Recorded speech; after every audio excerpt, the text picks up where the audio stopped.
السلام علیکم ورحمۃ اللہ وبرکاتہ۔ آج انشاءاللہ تعالی ہم سارے بچوں کو نماز کا طریقہ، یعنی جسے ہم کہہ سکتے ہیں نماز کا ڈھانچہ، بھائی کس طریقے سے ہم نے نماز پڑھنی ہے، کیسے کھڑا ہونا ہے پورے وقار کے ساتھ، کیسے رکوع کرنا ہے، کیسے قیام کرنا ہے، کیسے سجدہ کرنا ہے، اور رکوع اور سجدے اور قیام میں ہم نے کیا پڑھنا ہے، ہمارے کپڑے کیسے ٹھیک ہونے چاہیے، ہمارے پاؤں کیسے ہونے چاہیے، رکھنے کیسے چاہیے، یہ سارا کا سارا طریقہ یہ بھائی آپ کے سامنے ابھی ڈھانچے کا طریقہ کرے گا۔ سارے بچے اس کو توجہ اور غور سے دیکھیں گے، اور اس کے بعد اسی طریقے سے ہم جناب رسول اللہ صلی اللہ علیہ وسلم کی سنت کے مطابق نماز پڑھنے کی کوشش کریں گے۔ سارے کریں گے انشاءاللہ تعالی، انشاءاللہ تعالی۔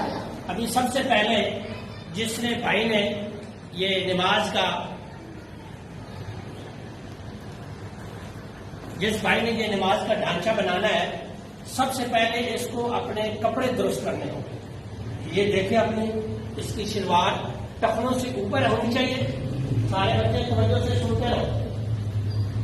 شلوار آپ نے نہیں کرنی، آپ نے بھائی کی طرف دیکھنا ہے، اور آپ نے اس ڈھانچے کی طرف دیکھنا ہے۔ سارے ادھر توجہ رکھیں۔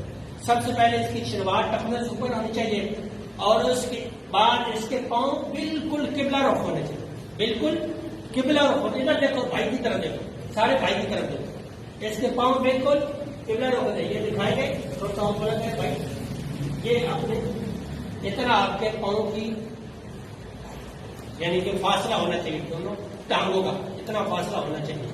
یہ بھائی کا بالکل فاصلہ بھی ٹھیک ہے، بھائی کا پاؤں کا رخ بھی قبلہ کی طرف ہے، اور اس کی شلوار بھی ٹخنوں کے اوپر ہے۔ اپنے صحیح کپڑے کو ٹھیک کر لیں۔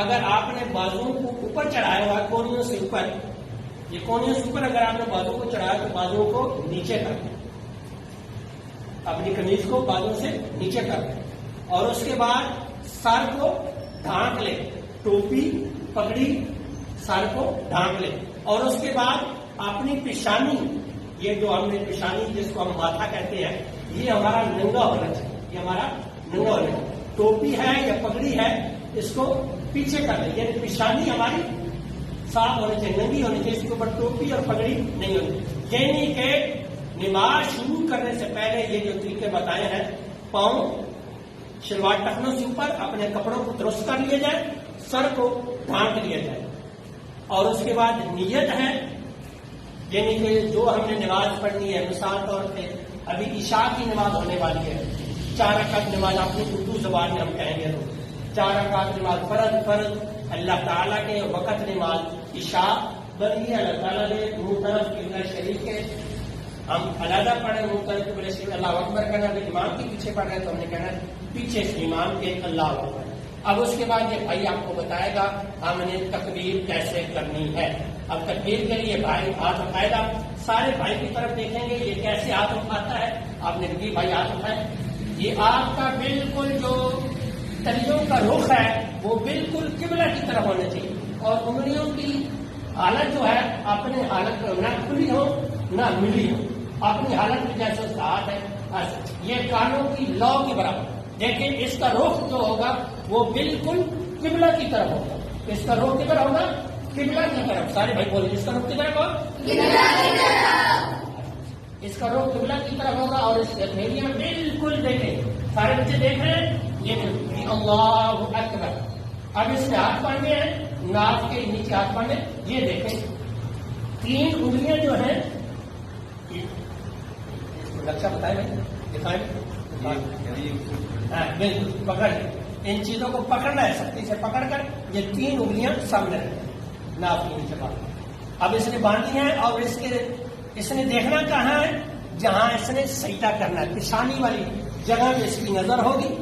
یہ پڑھے گا سبحانک اللہم وبحمدک وتبارک اسمک وتعالی جدک ولا الہ غیرک اعوذ باللہ من الشیطان الرجیم بسم اللہ الرحمن الرحیم پڑھے گا، اور اس کے بعد سورۃ فاتحہ پڑھے گا، اور سورۃ فاتحہ کے ساتھ یہ سورت ملائے گا۔ سورت ملانے کے بعد یہ بھائی رکوع کرے، یہ رکوع اللہ اکبر، گھٹنوں کو سختی سے پکڑے گا، اور کمر اور سر اس کا بالکل برابر ہونا چاہیے، بعض فرماتے ہیں آپ پانی کا پیالہ اس کی کمر کے اوپر رکھ دیں تو وہ نیچے نہ گرے، وہ نیچے اس کی کمر اور سر بالکل برابر ہے. اور رکوع کی حالت میں اس کی نظر پاؤں کے ناخنوں کے اوپر ہونی چاہیے. رکوع کی حالت میں اس کی نظر کہاں پہ ہونی چاہیے؟ ہاں. اب یہ پڑھے گا سبحان ربی العظیم 3 دفعہ، کم از کم 3 دفعہ. اس سے آگے بھی آپ پڑھ سکتے ہیں، 5 دفعہ پڑھ سکتے ہیں ساتھ. اس کے بعد یہ کھڑا ہوگا سمیع اللہ لمن حمیدہ، بالکل سیدھا کھڑا، ربنا لک الحمد پڑھ. اور اس کے بعد یہ سجدے پہ جائیں گے، سجدہ کریں گے بالکل اسی طرح. یہ بالکل پیشانی اور ماتھا اور دونوں ہاتھ یہ بالکل اس کے بیچ میں نہ ہو. اور یہ جو آپ کی کونیاں ہیں یہ ایسی اٹھی ہونی چاہیے، نیچے نہیں. یہ نیچے لگانا تو ایسے نہیں کرنی، ان کو بالکل اٹھا کے رکھنا. اور ان کا فاصلہ ہے بیچ میں، یہ دیکھو فاصلہ بھی ہے، رکوع بھی ہے. اور دوسری بات، سجدہ کرتے ہوئے دونوں پاؤں آپ نے پیچھے سے نہیں اٹھانے. یہ اکثر بچے، اکثر بھائی، اکثر لوگ، بزرگ، جو نوجوان، بوڑھے سب پاؤں اٹھا لیتے. پیچھے سے پاؤں ہم نے بالکل نہیں اٹھانے. دونوں پاؤں کا رخ قبلہ کی طرف ہو، انگلیاں کا رخ بالکل قبلہ کی طرف ہے. یہ دیکھ رہے ہیں انگلیاں کا رخ اللہ اکبر. اب یہ اٹھے یہ. اور جب اٹھتے ہوئے جب اس نے جلسے میں بیٹھا ہے، اس نے پاؤں ایک بچھایا ہے، ایک پاؤں کھڑا رہتا ہے. یعنی کہ الٹا پاؤں بچھا کر اس کے اوپر بیٹھنا ہے اور سیدھے پاؤں کی انگلیاں بالکل قبلہ کی طرف رہے. اور جب پاؤں بیٹھتے ہوئے آپ نے پاؤں اٹھانا نہیں بلکہ پاؤں گھسیٹ کر الٹا پاؤں کے اوپر آپ نے بیٹھنا ہے، اٹھا کر نہیں رکھنا. ایسے گھسیٹ کر الٹا پاؤں کے اوپر آپ نے بیٹھنا ہے اور سیدھے پاؤں کی انگلیاں قبلہ کی طرف اور سیدھا پاؤں کھڑا رہے. اب آگے بھی دیکھیں، آگے جب یہ جلسے میں بیٹھے گا یہ اس کی انگلیاں بالکل نہ آگے ہوں نہ پیچھے ہوں، بالکل ادھر برابر ہو. انگلیاں یہ برابر ہو انگلیاں. جب آپ قیام کی حالت میں ایسے بیٹھیں گے آپ کی انگلیاں بالکل برابر. جی دوسرا سجدہ کریں اللہ اکبر. پیشانی دونوں انگوٹھوں کے درمیان ہے، کونیاں اٹھائی ہیں، پیچھے پاؤں صف کے اوپر ہے، اٹھانے نہیں. اللہ اکبر. اب یہ بیٹھ گیا ہے، ادھر آپ نے بیٹھنا ہے. 2 رکعتیں پڑھ کر آپ نے تشہد پڑھنا ہے. اب 2 رسولہ پڑھ کے، اگر 4 رکعتوں والی تب 2 رسولہ پڑھ کے آپ نے کھڑا ہونا ہے. اشہد ان لا الہ کے اوپر کھڑی ہے، الا اللہ کے اوپر آپ نے نیچے کر لیتے ہیں. اور یہ حلقہ آخر تک بنائی رکھنا آپ نے. اگر آپ کی 4 رکعتیں ہیں تو 2 رکعتیں پڑھ کر آپ کھڑے ہو جائیں گے، حلقہ ختم ہو جائے گا. اگر اس کے بعد 4 رکعتیں ہیں 2 رکعتیں ہیں تو پھر آپ نے حلقہ آخر تک بنائی رکھتے اور رسولہ پڑھنا ہے. اور اس کے بعد دروشی پڑھنا ہے اور اس کے بعد دعا پڑھنی ہے. اور اس کے بعد آپ نے سلام پھیرنا ہے. سلام پھیریں گے السلام علیکم. یہ آپ کی کندھے کے اوپر نظر ہے. اس طرح دوسرا جی السلام علیکم ورحمۃ اللہ. 2 رکعتوں والی نماز تو سلام پھیر دینا ہے، 4 رکعتوں والی ہو تو پھر کھڑا ہو جائے. اسی طرح یہ رکوع، اسی طرح یہ سجدہ، اسی طرح قیام، اسی طرح جلسہ. یہ سارے کے سارے اس طرح نماز پڑھیں گے انشاءاللہ تعالی نماز پڑھنے کا ثواب بھی ملے گا اور زیادہ سے زیادہ ثواب ملے گا. نماز میں کمی جو رہ جاتی ہے اس میں نماز تو پوری ہو جاتی ہے لیکن ثواب کے اندر بھی کمی آ جاتی ہے. ہم کوشش کریں فرائض، واجبات، مستحبات، سنت کی رعایت رکھتے ہوئے ہم نماز پڑھیں گے تو انشاءاللہ تعالی اللہ کی بارگاہ میں وہ نماز قبول ہوگی اور ہمیں اس کا پورا پورا اجر ملے گا. اللہ رب العزت سے دعا ہے کہ ہم نے یہ جو ڈھانچہ کیا ہے اس پر ہمیں عمل کرنے کی توفیق سارے بھائی کوشش کریں گے اس طرح نماز پڑھنے کی.